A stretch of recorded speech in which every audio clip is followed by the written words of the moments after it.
Hello everyone, welcome to my mini blog. তো আজকে ভাবলাম যে একটু বাইরেই ডিনার করি, তাই বেরিয়ে গেলাম স্কুটি নিয়ে। তো গিয়ে পরে কিছুক্ষণ ওয়েট করে গল্প করে পর অর্ডার দিয়ে দিলাম। তো সকালে তেমন কিছু ভিডিও নেওয়া হয়নি, তাই সন্ধ্যের থেকেই বা রাতের থেকেই শুরু করলাম। কিন্তু তারপরে বুঝতে পারিনি যে এত বড় প্রবলেম হয়ে যাবে। তো যাওয়ার সময় তো তেমন কোনো প্রবলেম হয়নি, ভালোভাবে গিয়েছিলাম। কিন্তু আসার সময় হঠাৎ করে আমাদের স্কুটির ব্যাটারি একদম লো হয়ে যায়।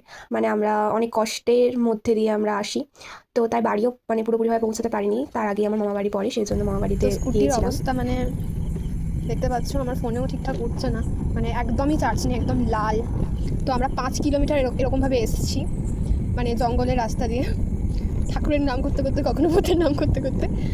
বাট আমাদের বাড়িও এখনও মিনিমাম এখান থেকে 3 কিলোমিটার। এখন আমরা কী করবো এবার জানি না, আপাতত জাস্ট বলে রাখলাম। কোনো রকমভাবে মামা বাড়িতে পৌঁছে স্কুটিটা চার্জ দিয়ে একটু ডগিগুলোর সাথে খেলা করছিলাম।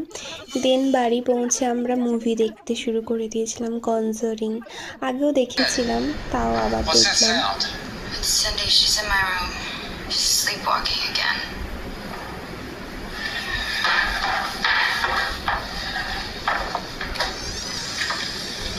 আমাদের মনেই নেই, বল দিদি।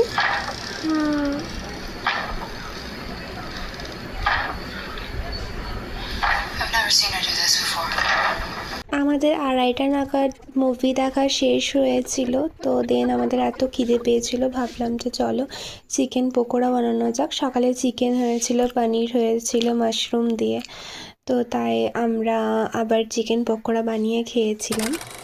একদিন আমাকে জিজ্ঞাসা করতে কি নিবি, তুই জিজ্ঞাসা কর না, কি বাজে তো কিছু আমি না বলবো, তুই বলছ কি নিবি বল, কিছু বল, পেটে বাচ্চা ডাইজেশনের প্রবলেম। বলতে আবার করি, আবার করবো না, আমি এটাই দেবো। না না না না না এটাই দেবো। তো আমাদের প্রবলেম হবে, চেয়ে করেছি এরপরে